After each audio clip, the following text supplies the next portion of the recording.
بسم اللہ الرحمن الرحیم۔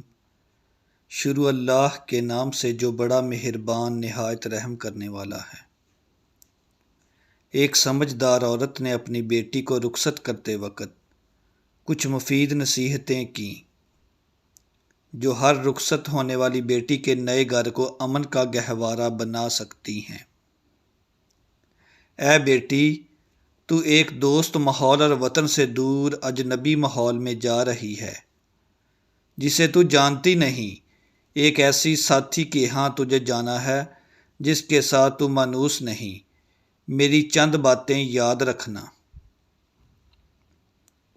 اپنے شوہر کے ساتھ قناعت اور سادگی سے زندگی گزارنا، اس کی بات غور سے سننا اور اطاعت کرنا، کیونکہ قناعت میں دل کو راحت پہنچتی ہے اور اطاعت و فرما برداری میں خاوند خوش ہوتا ہے۔ کوشش کرنا کہ تجھ سے خاوند کی مرضی کے خلاف کوئی بات سرزد نہ ہو۔ اگر غلطی سے ہو بھی جائے تو غلطی کی تلافی کی کوشش کرنا۔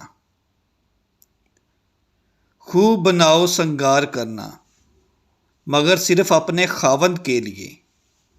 تیرا خاوند تجھے صاف ستھرے اور مہکتے لباس میں ہی ملبوس دیکھے۔ اس کے کھانے کے وقت کا خیال رکھنا، سونے کے وقت بھی اس کے آرام کا خیال رکھنا، کیونکہ بھوک کی شدت ناقابل برداشت ہوتی ہے اور نیند سے اچانک جگانا غصے کا سبب ہوتا ہے۔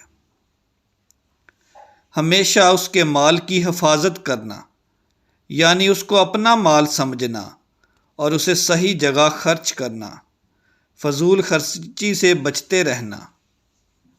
اس کے رشتہ داروں اور خاندان کا لحاظ رکھنا، کیونکہ مال کی حفاظت حسن تربیت اور رشتہ داروں اور خاندان کی رعایت حسن انتظام کی علامت ہے۔ اس کے رازوں کو ظاہر مت کرنا، یعنی گھر کی بات کو گھر تک رکھنا، باہر کسی غیر سے مت کرنا کہ یہ باتیں تم دونوں میں جدائی کا سبب بن سکتی ہیں۔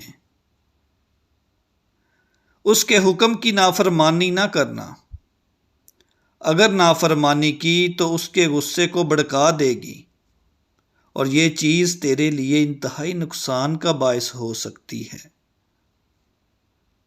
تجھے اچھی طرح معلوم ہونا چاہیے کہ یہ تمام چیزیں تو اپنے خاوند سے اس وقت تک نہ حاصل کر سکے گی جب تک کہ تو تمام معاملات میں اپنے خاوند کی خواہش اور رضا کو اپنی مرضی پر ترجیح نہ دے۔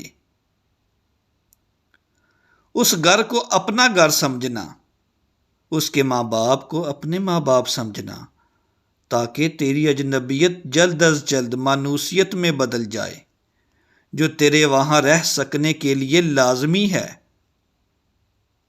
اللہ تعالیٰ تجھے اپنے رحمت کے سائے میں رکھے اور تم دونوں کے دلوں میں ایک دوسرے کی محبت ڈال دے۔